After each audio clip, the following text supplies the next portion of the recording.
The Minister of Finance, Mr. Enoch, will deliver the 2025 budget speech in the National Assembly on Wednesday the 12th of March, at the new Mr. Parking Dome. Minister Godongwana will also introduce the Appropriation Bill and table the 2025 Division of Revenue Bill, which Parliament is expected to process in the following months. During the budget speech, the Finance Minister indicates the allocation of financial resources to the national government as priorities outlined by President Cyril Ramaphosa in the State of the Nation address. Mr. Godongwana will outline all the financial, economic, and social commitments the government will prioritize in its planned expenditure. He will provide a detailed plan for 2025 spending, including proposals for revenue collection to help fund the government's planned interventions and commitments. Key focus areas when Finance Minister Enoch Godongwana delivers his 2025 budget speech will include the increase in net new spending and its composition, proposed tax increases to fund this new spending, implications for economic growth. This framework will be critical for assessing the potential impact on fiscal policy and overall economic performance. The February 2025 budget was rejected due to a proposed 2 percentage point increase in VAT aimed at financing an increase in non-interest spending. This proposal was unexpected, as the October 2025 MTBPS did not indicate any such intention. National Treasury estimates that a 2 PPT VAT increase could generate R60.0 BN, R637 BN, and R67.3 BN over the next 3 years, totaling R191 BN. This revenue is intended to finance a net increase in new spending of R173 BN. During the same period, given South Africa's elevated debt levels currently at 76% of GDP and debt servicing costs, consuming 21.1% of gross tax revenues, it is evident that the National Treasury is focused on stabilizing debt by maintaining a primary budget surplus throughout the medium-term expenditure framework. An increase in spending without a corresponding rise in revenues would jeopardize the estimated primary budget surplus of 0.5% of GDP. The anticipated multiplier effect of the proposed budget is low, suggesting that the economic benefits of the increased spending may not be sufficient to stimulate significant growth. This raises concerns about the effectiveness of the budget measures in fostering a robust economic environment and the need for more tax increases in coming years. If the proposed spending trajectory is extended, the redistributive impact of the proposed VAT increase, alongside the zero rating of additional foodstuffs and adjustments to tax brackets for lower-income earners, is expected to negatively affect middle and high-income taxpayers who are already subject to high tax burdens. National Treasury's 2025 GDP growth forecast has been revised to only 0.2 PPT higher, at 1.9%. With consumption spending projected to grow from 1.8% to 1.9%, however, the downward revision of GDP growth by 0.6% for 2025, from an earlier estimate of 0.7% in 2026, has led us to adjust our own 2025 forecast downwards to 1.6%, with associated downside risks. The proposed increase in current spending is primarily focused on the following areas: enhancing compensation and hiring. A significant portion is allocated to improving compensation and hiring additional personnel in frontline departments. Other spending initiatives, another 21.6%, is directed towards various spending initiatives, including employment programs, the South African National Roads Agency Limited, debt repayment, SANDF, troop deployment in the Democratic Republic of the Congo, local government elections, and direct charges, infrastructure investment.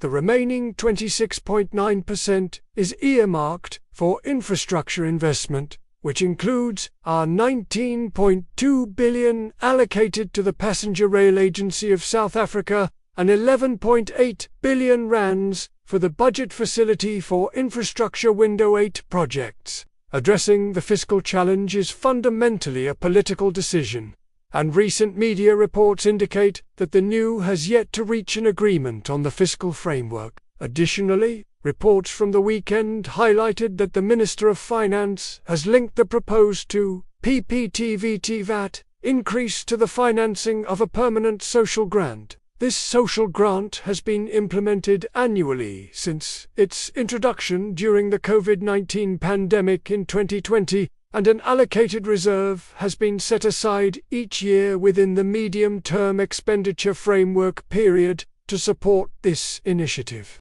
The ongoing discussions and decisions surrounding the fiscal framework will be crucial in determining the sustainability and effectiveness of such social support measures.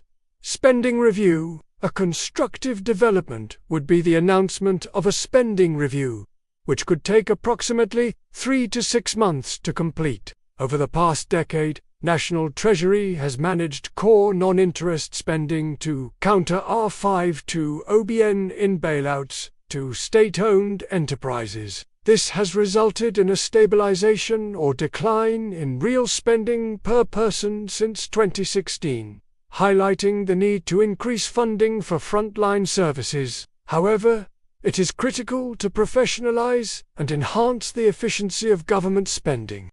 The October 2024 MTBPS indicated that spending reviews would be conducted on the social grant system and skills levy, with results expected to be presented in the 2025 budget. However, this has not yet occurred. The MTBPS noted the extensive financial support provided to unemployed individuals, which is dispersed by various agencies that do not operate as a cohesive, integrated system. There is currently no linkage between the social security system and the policy goal of increasing employment. The government is exploring reforms to the grant system and aims to consolidate public employment initiatives. This will include a review of the skills development funding system, which is allocated 22.7 billion rands for the fiscal year 2024-25. In April 2019, President Ramaphosa received a report from the Department of Public Service and Administration regarding the reconfiguration and rationalization of administrative processes, which remains relevant in the context of these ongoing discussions. Measures to raise additional revenues in the short term. Several scenarios for tax increases are proposed based on the net increase in spending, given that a to PPTVAT increase is unlikely to be enacted. Measures to raise additional revenues in the short term. Several scenarios for tax increases are proposed based on the net increase in spending, given that a 2 PPTVAT increase is unlikely to be enacted. A combination of tax increases appears more probable. Spending increase of R25 bond remains unchanged at 15% bracket creep. Spending increase of R25 BN VET remains unchanged at 15% bracket creep. R16 BN fuel levy R4 BN medical aid tax credit R2 BN customs duties R3 BN spending increase of 30 billion rands. 0.5 PPT increase in VAT R15 BN bracket creep R16 BN 0 rating of food products and bracket relief for 2 lower income groups, spending increase of 40 billion rands. 0.75 pp increase in VAT R22 BN bracket creep R16 BN potential fuel levy increase R4 BN 0 rating of food products and bracket relief for 2 lower income groups. Pension contribution holiday, a government contribution holiday for the GEPF amounting to R53 BN, which could be combined with a spending review. corporate income tax, and wealth tax. An increase in corporate income tax and wealth tax is considered highly unlikely. Additionally, SARS Commissioner Kieswetter has indicated that enhancing tax capacity could lead to increased tax collections. The International Monetary Fund has suggested that comprehensive tax administration reforms could raise revenue by 3 percentage points of GDP over 6 years. Moreover, the digitization of revenue administrations could boost tax collection by nearly 1 PPT of GDP. However, these measures are viewed as medium-term objectives rather than immediate solutions. Details of the budget speech are as follows. Date: Wednesday the 12th of March, 2025. Time: 14 o'clock.